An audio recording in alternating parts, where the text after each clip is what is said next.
Oi gente, eu sou a Yuri do Minha Vida Literária. Hoje eu vim falar pra vocês sobre foco narrativo. Vamos conversar então sobre os diferentes tipos de narradores que contam pra gente uma história.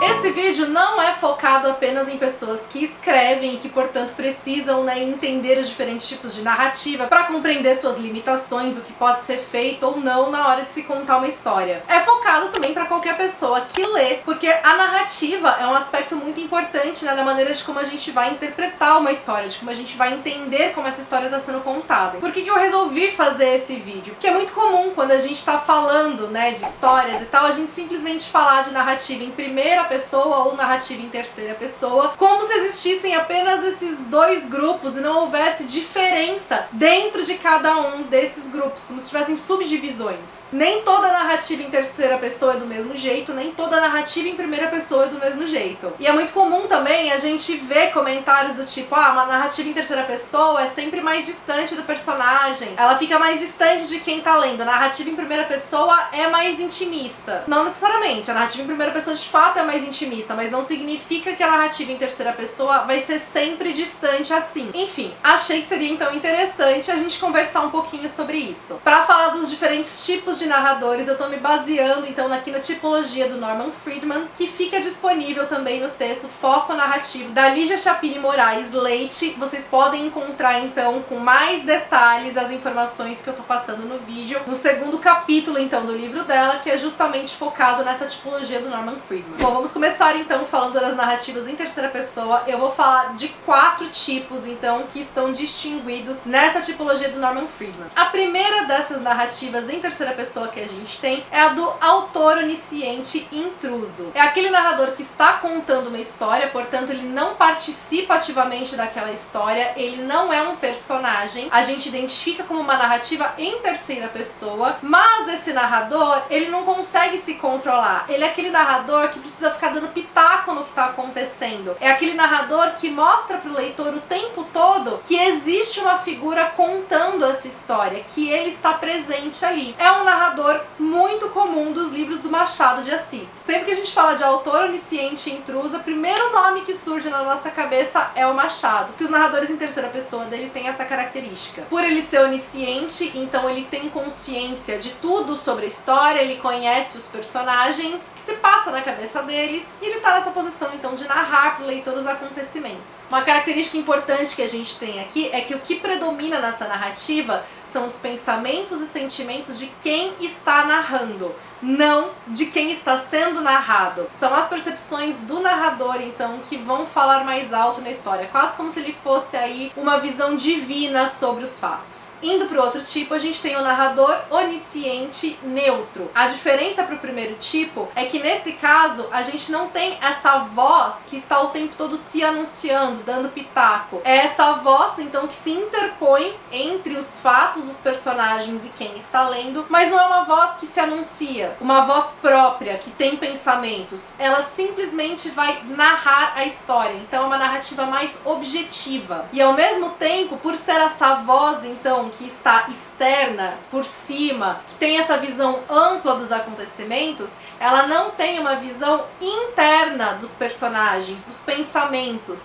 Vai narrar aquilo que está sendo visto de fora. Então se a gente tem, sei lá, um personagem que ficou surpreso em algum momento, o que está sendo narrado não é a sensação da surpresa, são as expressões, as características que indicam que aquele personagem ficou surpreso. Então existe essa objetividade maior, se falar ali o que está externamente. Essa é uma narrativa mais ali do século XIX, do século XX também, mas mais pro século XIX. Eu vou usar de exemplo o próprio exemplo que está no texto da Lígia, que é o Madame Bovary, mas que ele não é apenas esse tipo de narrativa que eu tô dando aqui. O Madame Bovary vai englobar também as próximas 2 que eu vou comentar, mas a gente tem muitas passagens aqui que vão tender mais a essa objetividade, a uma narrativa externa dos acontecimentos. E aí agora a gente vai entrar naquelas narrativas em terceira pessoa que elas vão desmistificar essa ideia que a narrativa em terceira pessoa é sempre mais distante do leitor, que a gente não sabe o que os personagens estão pensando de fato, porque isso não é verdade. A primeira dessas narrativas é a onisciência seletiva múltipla. O que esse nome significa? A gente tem uma voz em terceira pessoa contando uma história, mas dessa vez não é uma voz, por exemplo, que se diferencia ali dos personagens, né?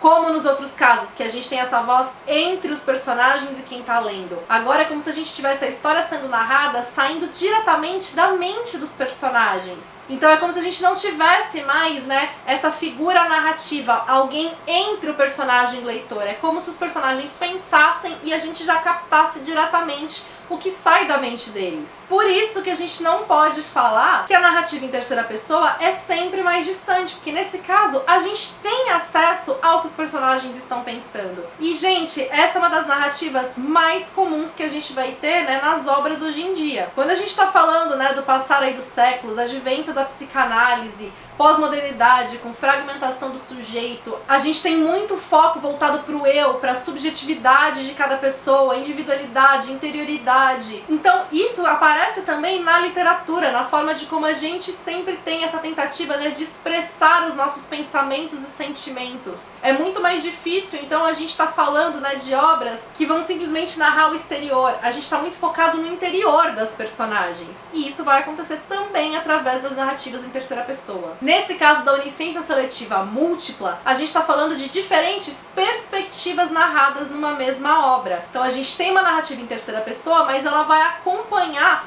pontos de vista de personagens diferentes, não apenas um personagem. Não é a voz direta do personagem, mas é como se a gente tivesse uma câmerazinha ali, ó, grudada na perspectiva de cada um, e essa câmera também conseguisse captar algumas das coisas que estão dentro da cabeça dessas personagens. Então é múltipla porque a gente está falando de mais de uma personagem tendo a sua perspectiva passada ao leitor.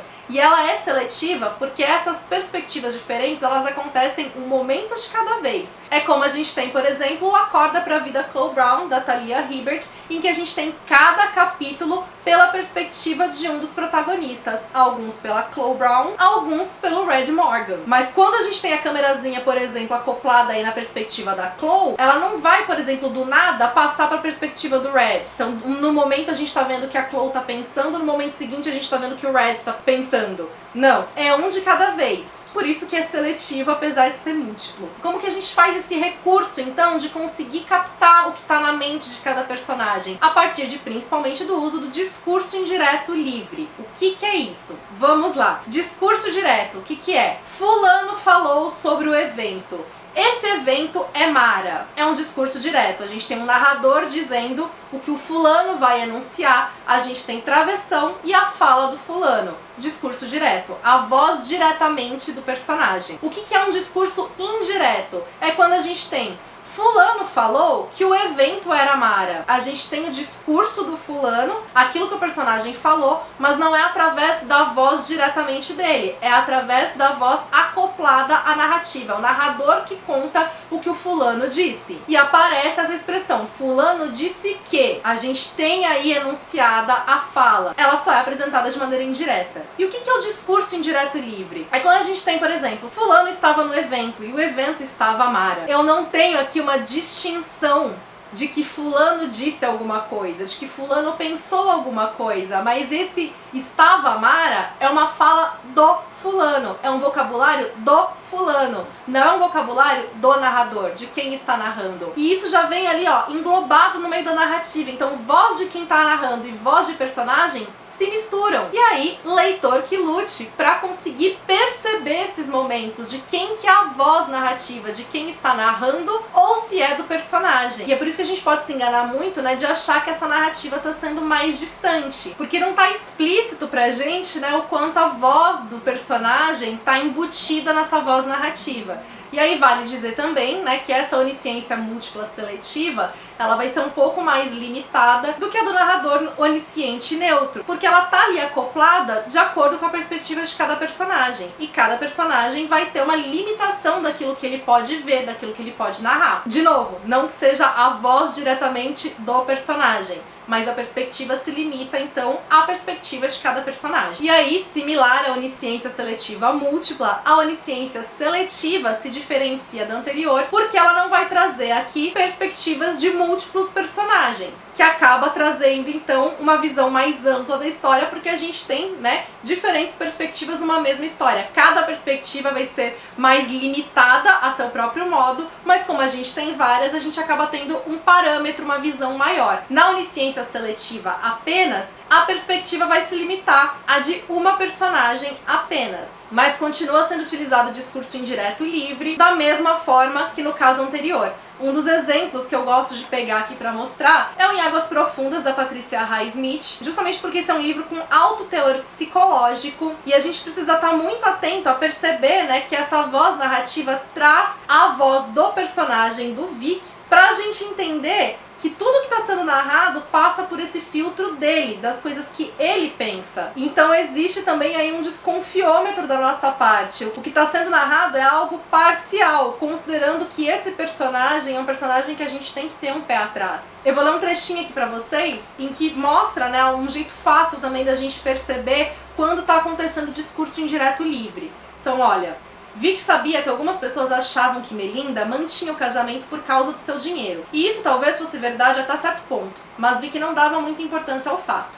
Ele sempre fora indiferente em relação ao dinheiro. Não fora ele quem ganhara sua renda, mas seu avô. O fato de o pai dele e ele terem dinheiro se devia apenas ao acaso do nascimento. Então por que Melinda, como sua esposa, não podia ter o mesmo direito ao dinheiro? A gente tem aqui uma frase, né, com ponto de interrogação.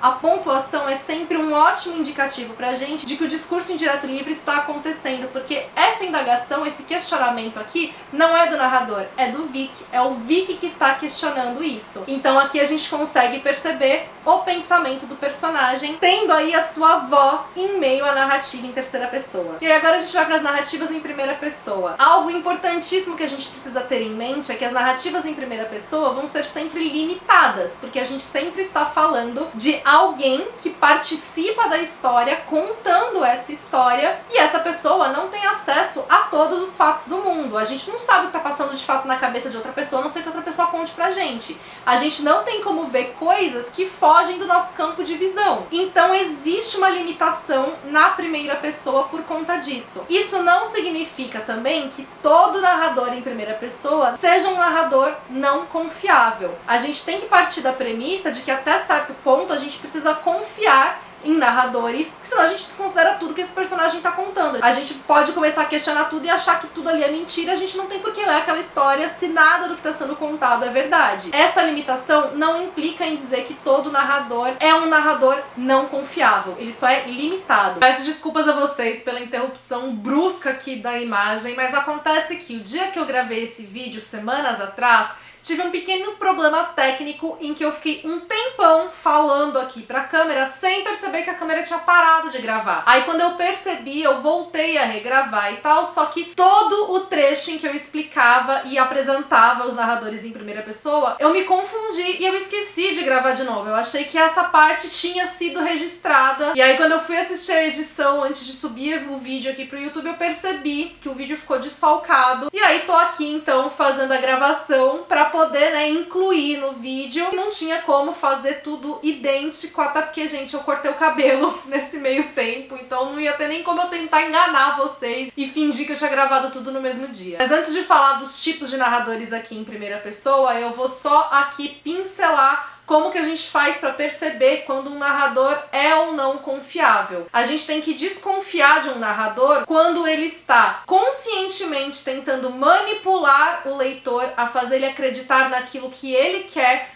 Por exemplo, quando a gente tem o Bentinho em Dom Casmurro. Logo nos primeiros parágrafos de Dom Casmurro, o Bentinho ele dá uma definição, entre várias outras questões, né, do que seria casmurro, e é uma definição que está errada, é uma definição que não se aplica à palavra casmurro. Aí a gente já tem que ligar o alerta. Por que ele está passando uma informação errada para o leitor? E principalmente uma informação que diria tanto a respeito da personalidade dele. Uma outra forma da gente identificar um narrador não confiável é quando esse narrador não tem as condições, né, para contar aquela história. Então a gente pode estar falando de um personagem que apresenta lapsos de memória por qualquer problema que seja, passou às vezes por algum tipo de acidente, perdeu a memória. Um personagem que tem, sei lá, algum vício em algum tipo de medicamento ou de bebida alcoólica ou de qualquer outra substância, enfim, que altere a consciência, a percepção dos fatos. Nesse caso não é alguém tentando manipular o leitor, mas é uma narrativa que também fica comprometida porque a própria pessoa que está narrando a história, ela não tem as condições de contar essa história com a maior fidelidade possível. Esse tipo de narrador, diferente lá do Bentinho do Dom Casmurro, é muito comum, por exemplo, quando a gente tem thrillers psicológicos, né, em que há a intenção aí da gente construir um suspense, um mistério, em que o narrador, às vezes também, ele está omitindo alguma coisa da narrativa, seja lá pelo motivo que for, ele tem os próprios motivos para não contar alguma coisa pra gente. E aí a gente cria esse suspense. Bom, mas falando de narradores aqui em primeira pessoa, né, de modo geral, confiáveis e não confiáveis, eu vou falar das narrativas em primeira pessoa do singular, que são as mais comuns, e nós temos dois diferentes tipos. Como já mencionei, narradores em primeira pessoa são aqueles narradores que participam da história. O mais comum que a gente tem é o narrador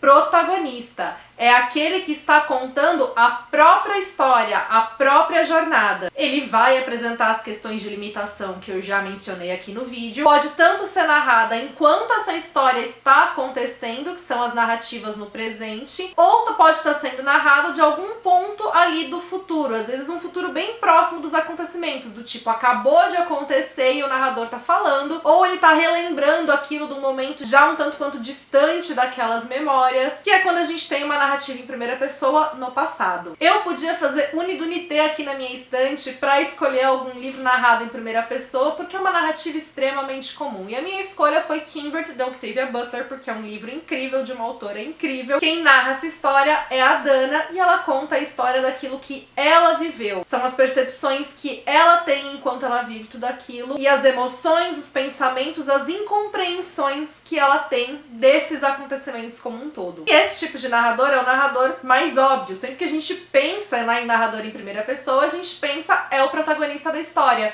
Mas nem toda narrativa em primeira pessoa é de narrador protagonista. Isso porque nosso narrador em primeira pessoa pode ser um narrador testemunha, que ele vai contar algo que aconteceu com outra pessoa, algo que esse narrador testemunhou. Por exemplo, a gente tem isso nas histórias de Sherlock Holmes, do Arthur Conan Doyle. A gente não tem dúvidas de que Sherlock Holmes é o grande protagonista dessa série de livros, tanto que é o nome dele que aparece na capa, que aparece intitulando os livros. Só que quem narra essas histórias não é o Sherlock Holmes, é o Watson, é o fiel companheiro dele. É o Watson falando do Sherlock, falando dos casos que o Sherlock vai investigar. Não é a história do Watson que está sendo contada, ainda que ele faça parte daquela história. Mais um exemplo desse tipo de narrador é o Grande Gatsby do Scott Fitzgerald. Mais uma vez, a gente tem o nome do protagonista aí no título do livro, é o Gatsby. Só que quem narra a história não é o Gatsby, é o amigo dele, é vizinho dele, falando daquilo que aconteceu entre o Gatsby e a Daisy, né, que é o par romântico do Gatsby aí nessa história. E assim, gente, só pra dar uma pincelada por cima em outros tipos de narrativas que vão ter uma voz em primeira pessoa, mas não são exatamente uma narrativa em primeira pessoa, é quando a gente está falando dessa voz em primeira pessoa que ela aparece veiculada através de alguma outra ferramenta. Por exemplo, quando a gente tem as narrativas epistolares,